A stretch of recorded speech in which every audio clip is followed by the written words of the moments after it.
सांझीअ जी ॿुधा शाम जो चंड ॾिसां मां मदीने में हुजा। माह रमज़ान हुजे पहिरें रोज़े खां ते, माह रमज़ान हुजे पहिरें रोज़े खां ते, मां सभई रोज़ा रखां मां मदीने में हुजा। बांग सांझीअ जी ॿुधा शाम जो चंड ॾिसां मां मदीने में हुजा। वेझो होटल में रहां, वेझो होटल में रहां, नबवी मस्जिद में जितां मां नमाज़ उनखे पुॼां। उला तकबीर ॿुधां, पंज ई फर्ज़ पढ़ां ऐं तरावीयूं पढ़ां, पंज ई फर्ज़ पढ़ां ऐं तरावीयूं पढ़ां ऐं तहजुद बि पढ़ां मां मदीने में हुजा।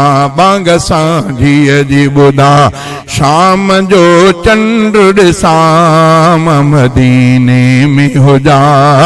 माह रमज़ान हुजे पहिरें रोज़े खां ते, मां सभई रोज़ा रखां मां मदीने में हुजा। बांग सांझीअ जी ॿुधा असर खां पोइ न मां मोटी होटल ॾे वञा, वेही रोज़े जे अॻियां वेठो दीदार कयां। पोइ मग़रिब जी अज़ां थे त पोइ अजवा खणां, पोइ मग़रिब जी अज़ां थे त पोइ अजवा खणां, रोज़ो इफ्तार कयां मां मदीने में हुजा। बांग सांझीअ जी ॿुधा शाम जो चंड ॾिसां मां मदीने में हुजा। माह रमज़ान हुजे पहिरें रोज़े खां ते, मां सभई रोज़ा रखां मां मदीने में हुजा। बांग सांझीअ जी ॿुधा रोज़ो अरबनि जे हथां रोज़ो खोलींदो वतां, रोज़े अतहर जे अॻियां पाणी ज़मज़म जो पियां। रोज़ो अरबनि जे हथां रोज़ो खोलींदो वतां, रोज़े अतहर जे अॻियां पाणी ज़मज़म जो पियां।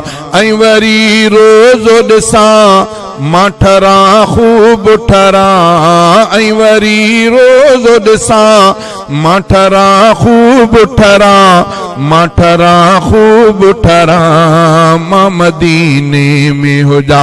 बांग सांझीअ जी ॿुधा शाम जो चंड ॾिसां मां मदीने में हुजा। माह रमज़ान हुजे पहिरें रोज़े खां ते, माह रमज़ान हुजे पहिरें रोज़े खां ते, मां सभई रोज़ा रखां मां मदीने में हुजा। बांग सांझीअ जी ॿुधा ऐं कॾहिं संवरी उतां दग में एहराम बधां, पोइ हली मके पुॼां पोइ तवाफ़ कयां। ऐं कॾहिं संवरी उतां दग में एहराम बधां, पोइ हली मके पुॼां पोइ तवाफ़ कयां। न्याज़ मां उमिरि पढ़ां के दिहाड़ा उतरे रहां, न्याज़ मां उमिरि पढ़ां के दिहाड़ा उतरे रहां, ऐं वरी मोटी अचां मां मदीने में हुजा।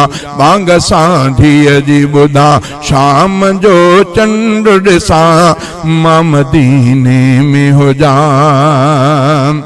रोज़ क़ुरआन रफ़ीक़ पेश इमामन खां ॿुधा वेही एतिकाफ़ अंदर पूरो रमज़ान कयां ईद जो चंड ॾिसां पोते ईद कयां ईद जो चंड ॾिसां पोते ईद कयां ईद यारनि सां मिलां मां मदीने में हुजा बांग सां जीअ जी ॿुधा शाम जो चंड ॾिसां मां मदीने में हुजा माह रमज़ान हुजे पहिरें रोज़े खां उते मां सभई रोज़ा रखां मां मदीने में हुजा बांग सां जीअ जी ॿुधा।